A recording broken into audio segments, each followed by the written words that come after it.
Hello friends. आज हम देख रहे हैं नेक्स्ट टॉपिक साउंड का, that is reflection of sound. अभी ये रिफ्लेक्शन क्या होता है, तो इसके लिए रिफ्लेक्शन आपको पता होना चाहिए। 8th स्टैंडर्ड में हमने पढ़ा है लाइट चैप्टर में कि reflection of light same concept है। जो लॉज हमने वहाँ पे यूज़ किया था वही लॉज यहाँ पे भी यूज़ होगा। रिफ्लेक्शन का कंसेप्ट बोलते हो, देखो रिफ्लेक्शन ऑफ लाइट में हमने क्या देखा था कि अगर फॉर एग्जांपल ये एक सरफेस है, यहाँ पे एक मैंने नॉर्मल लिया, नॉर्मल मतलब रहेगा परपेंडिकुलर। फिर ये लाइट को मैं क्या कर रहा हूँ, इंसिडेंट कर रहा हूँ। इंसिडेंट मतलब क्या, डालना, ठीक है। तो मैंने ये डाला, इसका एंगल है एंगल आई। फिर जब मैं ये लाइट यहाँ पे डालूंगा, इंसिडेंट करूँगा, तो जो एंगल बनेगा उसको हम बोलते हैं इंसिडेंस एंगल। फिर ये एंगल होने के बाद ये लाइट का क्या होगा, रिफ्लेक्शन होगा। तो ये सेम जो रे मैंने डाला है वही रे आपको यहाँ पे मिलेगा, और ये जो एंगल बनाएगा उसको हम बोलेंगे एंगल ऑफ रिफ्लेक्शन, ठीक है। तो ये कंसेप्ट को हम बोलते हैं रिफ्लेक्शन। तो रिफ्लेक्शन का पहला लॉ क्या है, the angle of incidence is equal to angle of reflection, ठीक है। Angle of incidence is equal to angle of reflection. And second law क्या है कि द इंसिडेंट रे, सपोज इसको मैंने नाम दिया पी क्यू, तो ये हो गया incident ray. The reflected ray, that is reflected ray मतलब Q R, and the normal, they lie in the same plane. They lie in the same plane मतलब एक ही जगह पे है। ऐसे नहीं कि मैंने इंसिडेंट रे इधर डाला और फिर मुझे रिफ्लेक्शन दूसरी जगह पे मिल रहा है, तो ऐसा नहीं है। Incident ray, normal and reflected ray, they lie in the same plane, ठीक है। तो जब ऐसे होगा, this is called law of reflection. इसको हम रिफ्लेक्शन का लॉ बोलते हैं।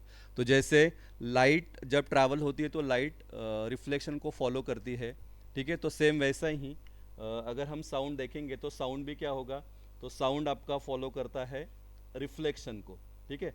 तो वही कंसेप्ट है जो लाइट में हमने देखा था।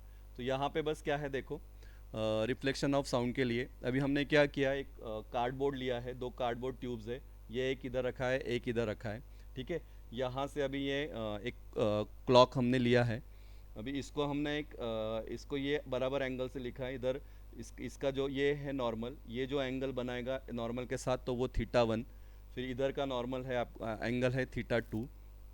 फिर यहाँ पे मैंने ये घड़ी को एक यहाँ पे रखा। जब मैं इसको ऑन करूँगा, ठीक है, अलार्म इसका ऑन करूँगा, तो इसका आवाज़ आएगा। तो वो आवाज़ आपको ये दूसरे यहाँ से जाएगा, आवाज़ इधर से जाएगा, यहाँ से रिफ्लेक्ट होके फिर इधर आपका आएगा। तो यहाँ से जो वो आएगा तो वो आपको क्लियर कब सुनाई देगा, तो हम क्या करेंगे, ये वाला कार्डबोर्ड को क्या करेंगे, हम थोड़ा सा एडजस्ट करेंगे। कैस कब तक एडजस्ट करते रहेंगे, जब तक आपको एक क्लियर साउंड नहीं आएगा तब तक हम एडजस्ट करेंगे। और क्लियर साउंड आने के बाद जो एंगल बनेगा उसको नाम दिया हमने थीटा 2, ठीक है। तो जब क्लियर साउंड आएगा तो जो मेरा थीटा 1 का वैल्यू था वही क्या रहेगा, आपका थीटा 2 का वैल्यू रहेगा। मतलब ये वाला एंगल, इसको मैं बोलूँगा इंसिडेंट एंगल, और ये वाला जो एंगल है उसको क्या बोलूँगा मैं, रिफ्लेक्शन एंगल या रिफ्रैक्टेड एंगल। तो ये दोनों का वैल्यू क्या रहेगा, इक्वल रहेगा। और यही तो है अभी जस्ट बताया, इसी को क्या बोलते हैं हम, laws of reflection. Theta 1 equal to theta 2। तो इसके लिए फिर ये लॉ यहाँ पे फॉलो होता है।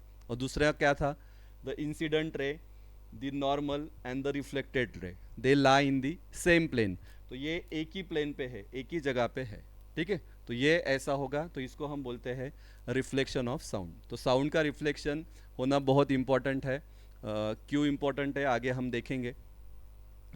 रिफ्लेक्शन होने के लिए आपको क्या लगता है, स्मूथ नहीं तो क्या लगेगा आपको, रफ सरफेस लगेगा, तो ही रिफ्लेक्शन ऑफ साउंड होगा अच्छे से। फिर हमको है कि what are the good reflector and what are the bad reflector, कि ऐसे कौन से ऑब्जेक्ट है कि जो गुड रिफ्लेक्शन देता है, और ऐसे कौन से ऑब्जेक्ट है जहाँ पे बैड रिफ्लेक्शन होगा या वो आपको रिफ्लेक्शन देगा ही नहीं। तो गुड रिफ्लेक्शन ऑफ साउंड तो होता है हार्ड एंड फ्लैट सरफेस। तो यहाँ पे रिफ्लेक्शन आपका ज़्यादा होगा, अच्छे से होगा। तो उसको हम बोलेंगे हार्ड एंड फ्लैट सरफेस, मतलब आपको क्लियरली साउंड सुनाई देगा। बैड रिफ्लेक्टर क्या है, तो बैड रिफ्लेक्टर अगर हम देखेंगे तो क्लोथ्स, पेपर है, कर्टन्स है, कारपेट है, फर्नीचर है, ये क्या करता है, साउंड को क्या कर लेते हैं, एब्जॉर्ब कर लेते हैं। तो these these are bad reflector of sound. अगर आप देखोगे अपने घर में फर्नीचर हम लेते हैं, कर्टन्स लगाते हैं, या अगर आप सिनेमा हॉल में देखोगे मूवी देखने हम जाते हैं तो वहाँ पे कुशन्स रहता है। तो ये कुशन्स क्यों लगाया रहता है, तो इसका रीज़न क्या है, आगे हमको वो टॉपिक देखना है कि एग्जैक्टली क्यों लगाते हैं। लेकिन वो क्या है, दे आर बैड रिफ्लेक्टर। वो क्या करता है, साउंड को क्या कर लेता है, एब्जॉर्ब कर लेता है, रिफ्लेक्ट नहीं करता। साउंड को क्या करते हैं, एब्जॉर्ब करते हैं, इसके लिए उसको क्या बोलते हैं हम, बैड रिफ्लेक्टर। तो हो सकता है एग्ज़ाम में पूछ सकते हैं आपको question, example of good reflector and bad reflector. तो in that case your answer is good reflector क्या रहेगा, हार्ड एंड फ्लैट सरफेस, और बैड रिफ्लेक्टर क्या रहेगा, जैसे मैंने लिखा है यहाँ पे, पेपर रहेगा, कर्टन्स रहेगा, कुशंस रहेगा, क्लोथ्स रहेगा, कारपेट है। तो ये क्या है, साउंड को क्या कर लेते हैं, एब्जॉर्ब कर लेते हैं। तो they are bad reflector, reflect नहीं करते। ठीक है। उसके बाद फिर नेक्स्ट टॉपिक है हमारा echo. What is mean by echo. ठीक है। इको हमने अभी बहुत बार सुना ही होगा आपने। एक हॉल है, हॉल में अगर मैं बात कर रहा हूँ तो मेरा थोड़े टाइम के बाद मुझे मेरा ही आवाज़ सुनाई देता है। या अगर आप कुछ हिल स्टेशन पे जाओ, तो वहाँ पे भी आपने एक्सपेरिमेंट किया रहेगा। ठीक है। तो वो उसको क्या बोलते हैं हम, इको। तो इको का डेफिनेशन क्या है, the repetition of sound cause by reflection of sound is called an echo. ठीक है। तो इको हमको जो सुनाई देता है तो वो किसके वजह से, तो साउंड का क्या हो रहा है, रिफ्लेक्शन हो रहा है। तो बिकॉज ऑफ दिस रिफ्लेक्शन हमको बार बार वही हमारी आवाज़ सुनाई दे रही है, तो उसको क्या बोलते हैं हम, echo. So the repetition of sound cause by reflection of sound is called as echo. Same sound again and again, same sound आपको, वही साउंड आपको अगेन एंड अगेन सुनाई दे रहा है, तो वो कंसेप्ट को हम बोलेंगे echo, that is called as echo. The sensation of sound persist in our brain for about 0.1 second. ध्यान से देखना, 0.1 सेकेंड, या इसको मैं लिखता हूँ 1/10 ऑफ सेकेंड, एक ही बात है।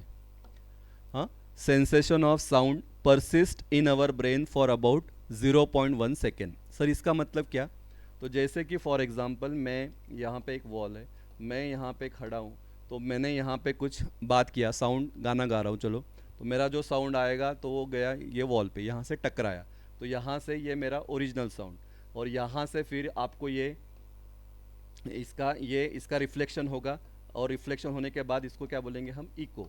तो ये जो वाला इको है, तो ओरिजिनल साउंड और ये वाला रिफ्लेक्टेड वाला साउंड जिसको हम बोलते हैं इको, तो इसमें मिनिमम डिस्टेंस कितना होना चाहिए, मतलब वो कितने टाइम के बाद हमको सुनाई देता है, तो वो सुनाई देता है हमको 0.1 सेकेंड के बाद, मतलब 1/10 सेकेंड के बाद। इतना गैप उसमें होना चाहिए, अगर गैप नहीं रहेगा तो फिर हमको वो आवाज़ समझेगा ही नहीं, हमको वो इको समझेगा ही नहीं। तो इतना डिस्टेंस आपका, मतलब इतना टाइम उसमें होना चाहिए, तो आपको वो आवाज़ सुनाई देगा। हाँ, तो ये वाला पॉइंट याद रखना, sensation of sound persist in our brain for about 0.1 second और 1/10 ऑफ सेकेंड। ठीक है। ये वाला इम्पॉर्टेंट है, अच्छे से देखो। चाहे तो आप इसको लिख लो, लिख सकते हो आप।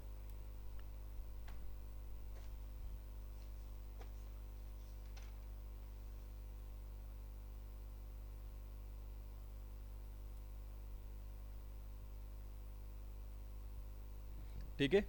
टाइम इंटरवल कितना होना चाहिए, 0.1 सेकेंड का होना चाहिए, तो ही हम क्या कर सकते हैं, क्लियरली मेरा आवाज़ और इको वाला आवाज़ सुन सकता हूँ। ठीक है, ये बात याद रखना। उसके बाद सपोज़ फिर यहाँ पे एक कैलकुलेशन है कि फिर वो अगर अगर मुझे इको प्रोड्यूस करना है, तो इको प्रोड्यूस करने के लिए मिनिमम डिस्टेंस कितना होना चाहिए कि मैं इको प्रोड्यूस कर सकता हूँ, मुझे सुनाई दे सकता है। ठीक है। तो ये भी आपको क्वेश्चन एमसीक्यू में आ सकता है, या सिंपल 1 मार्क्स के लिए पूछेंगे। तो इसको कैसे कैलकुलेट करते हैं बोलता हूँ, अच्छे से समझ लो। Suppose speed of sound is 344 meter per second, ये हमने अजम्पशन लिया है, एट टेम्परेचर 22 डिग्री सेल्सियस या 20 डिग्री सेल्सियस। कुछ बुक में 22 दिया है, कुछ बुक में 20 दिया है। ठीक है, तो कोई बात नहीं, हम कौन सा भी एक कंसिडर करेंगे। Total distance covered by the sound, ध्यान से सुनना, total distance covered by the sound from point of generation to the reflecting surface and back should be. मतलब कैसे सर, तो डायग्राम से मैं समझाता हूँ। देखो, यहाँ से ये वॉल है, यहाँ पे मैं खड़ा हूँ, यहाँ से मेरा आवाज़ गया, ये मेरा ओरिजिनल साउंड, फिर यहाँ से ये आएगा मेरा रिफ्लेक्टेड साउंड, तो इसको क्या बोलेंगे हम, इको। ठीक है, तो क्या की लिखा है, total distance covered by the sound from point of generation. तो पॉइंट ऑफ जनरेशन मतलब ये वाला, तो यहाँ से आवाज़ साउंड मेरा जनरेट हो रहा है टू दी रिफ्लेक्टिंग सरफेस, तो यहाँ गया, फिर यहाँ से रिफ्लेक्ट हुआ, and back should B, and यहाँ से गया और वापस इधर आया, तो कितना रहेगा, तो उसको मैं कैसे कैलकुलेट करूँगा, तो डिस्टेंस है, तो डिस्टेंस क्या फॉर्मूला क्या है, distance is equal to velocity into time, और अभी हमने स्पीड ऑफ साउंड कितना लिया है, 344 meter per second eight 22 degree Celsius और 20 डिग्री सेल्सियस, तो v इंटू टी, तो 344 इंटू, अभी जस्ट हमने ये कंसेप्ट देखा कि परसिस्टेंस ऑफ साउंड कितना होता है 0.1 सेकेंड या 1/10, टाइम इंटरवल कितना रहेगा 0.1, तो 344 इंटू 0.1 या 0.1 की जगह मैं इसको लिखता हूँ 1/10, तो 344 इंटू 1/10, तो ये कितना हो जाएगा 34.4 मीटर। तो टोटल डिस्टेंस कितना होना चाहिए 34.4 मीटर, लेकिन ये this is total distance. To hear a distinct echo the minimum distance should be, distinct echo मतलब क्या कि मिनिमम डिस्टेंस फिर कितना रहेगा, अगर मुझे इको अगर सुनना है तो मिनिमम डिस्टेंस कितना होगा, तो अगर ये टोटल डिस्टेंस है 34.4, तो इसका आधा क्या होगा, इको सुनने के लिए मुझे इसका आधा डिस्टेंस चाहिए, क्योंकि इको कब आपको सुनाई देता है इन द इंटरवल ऑफ 1/10, तो हम क्या करेंगे फिर, ये जो हमने निकाला तो ये टोटल डिस्टेंस निकाला यहाँ से लेके यहाँ तक, लेकिन अगर मुझे डिस्टिंक्ट इको अगर सुनना है तो फिर मुझे क्या करना पड़ेगा, टोटल डिस्टेंस को क्या करना पड़ेगा, डिवाइड करना पड़ेगा, तो टोटल डिस्टेंस को मैं डिवाइड करूँगा 34.4, तो योर आंसर इज 17.2 मीटर, तो वो डिस्टेंस कितना होना चाहिए 17.2 मीटर होना चाहिए। ठीक है, ये कंसेप्ट याद रखना, हमको न्यूमेरिकल में भी लगेगा, क्योंकि न्यूमेरिकल जब हम सॉल्व करते तो हम 2 से डिवाइड करते, तो 2 से डिवाइड क्यों करते हैं, तो उसका रीज़न ये है कि हमको क्या करना है, डिस्टिंक्ट इको सुनाई देना चाहिए, तो उसके लिए जो ये जो हम निकालते हैं तो ये होता है टोटल, तो उसको हम डिवाइड करते हैं 2 से, तो जो आंसर आएगा वो रहेगा आपका वो रहेगा आपका मिनिमम डिस्टेंस, तो मिनिमम डिस्टेंस कितना रहेगा 17.2 मीटर। ठीक है, तो ये हो गया आपका कंसेप्ट ऑफ इको। एक बार फिर से डेफिनेशन देख लो, repetition of sound cause by reflection of sound is called an echo. Same sound again and again आपको सुनाई दे रहा है, तो वो कंसेप्ट को हम बोलेंगे इको।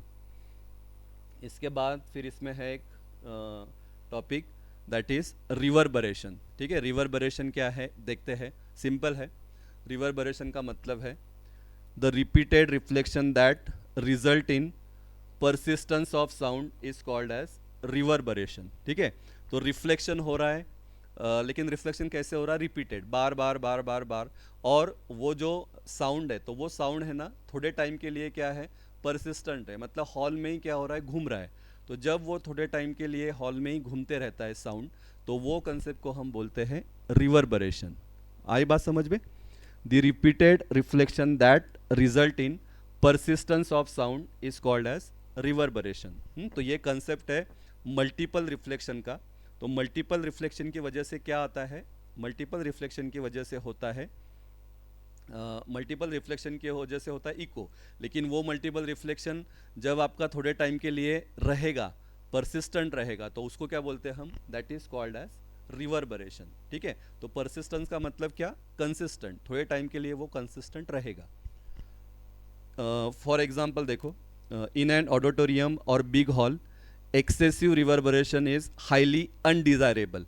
ठीक है, ये एक हॉल है, ठीक है, तो यहाँ पे सपोज कोई सिंगर है, वो गाना गा रहा है, अगर वो गाना गा रहा है और यहाँ पे क्या हो रहा है, ये जब वो गाना गा रहा है तो साउंड इसका इधर उधर जा रहा है, रिफ्लेक्ट हो रहा है, और बिकॉज ऑफ दिस ये इधर आ रहा है, मल्टीपल रिफ्लेक्शन इसका इधर हो रहा है, और अगर वो मल्टीपल रिफ्लेक्शन ज़्यादा टाइम के लिए अगर रहा तो ऑब्वियस है किसी को कोई भी गाना सुनाई नहीं देगा, बराबर ना, अगर वो सिंगर गा रहा है और मल्टीपल रिफ्लेक्शन हो रहा है, तो अगर आपने उसको हॉल में अगर कुछ साउंड एब्जॉर्बिंग मटेरियल नहीं लगाया है, तो बिकॉज ऑफ मल्टीपल रिफ्लेक्शन क्या होगा, साउंड आपको क्लियरली सुनाई नहीं देगा। तो फिर अगर उसको आपको अवॉइड करना है तो फिर क्या होता है, उसके लिए फिर क्या लिखा है देखो, इन एन ऑडिटोरियम और big hall excessive reverberation is highly undesirable. तो क्यों?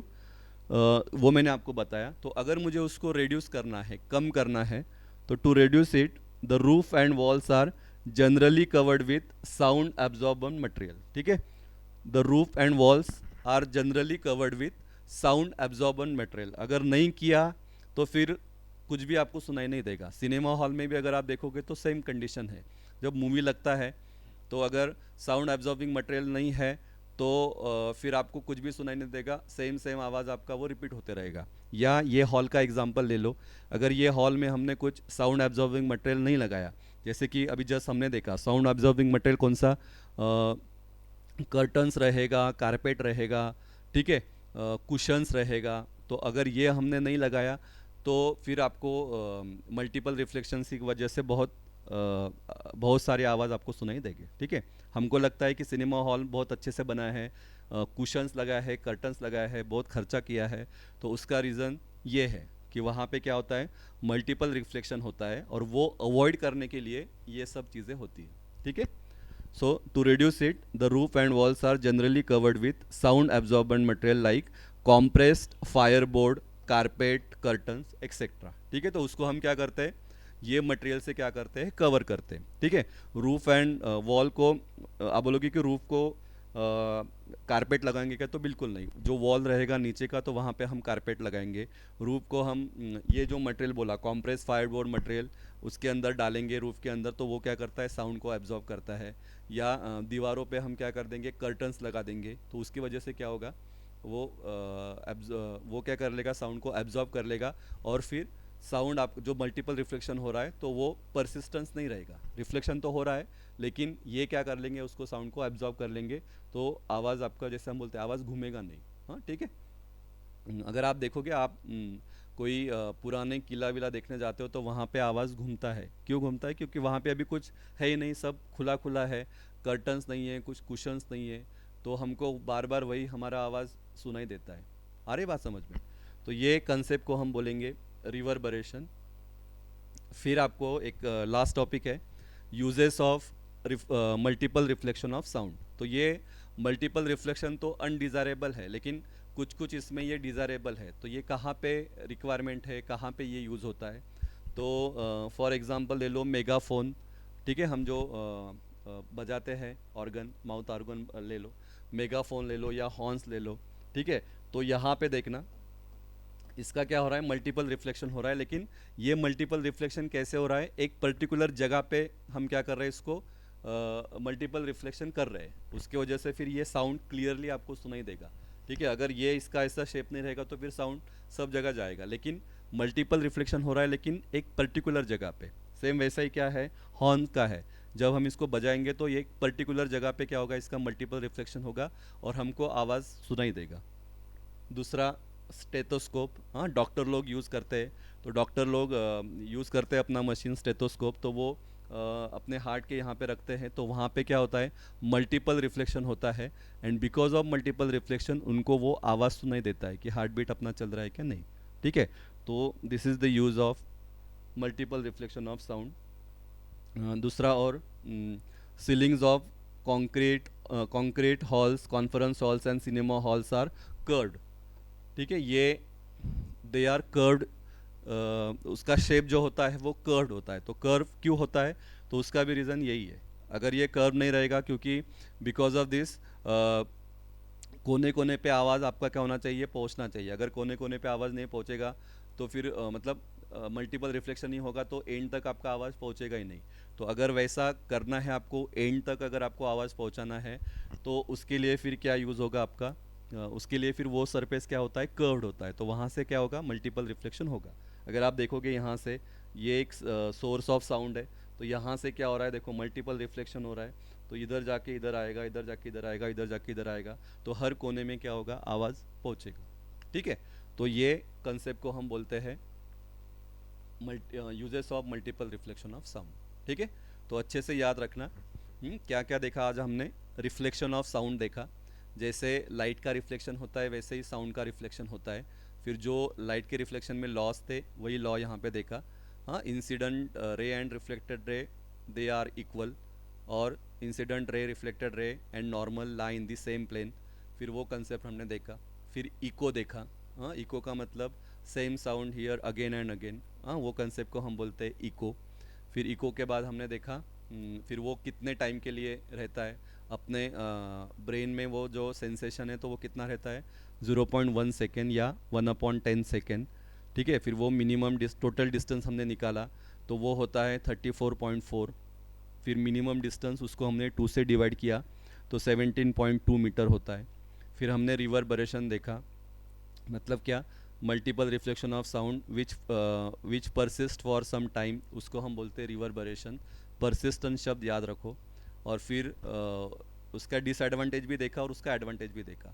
अगर रिवर्बरेशन रहेगा तो फिर आपको आवाज़ सुनाई नहीं देगा, फिर वो अवॉइड करने के लिए फिर हम यूज़ करते हैं कुशंस वगैरह, जो बताया कर्टन्स, कारपेट हम यूज़ करते हैं, ठीक है ये। और फिर यूजेस में हमने देखा कहाँ कहाँ पे यूज़ होता है, तो मेगाफोन हॉर्न रहेगा, स्टेथोस्कोप रहेगा, या फिर हमने ये कर्व सरफेस का एग्जांपल दिया, ठीक है। तो यहाँ पे आपका ये वाला टॉपिक एंड होता है, ठीक है। Thank you. देखो लिख लो बेटा, दो दो लाइन है, ज़्यादा टाइम लगेगा नहीं।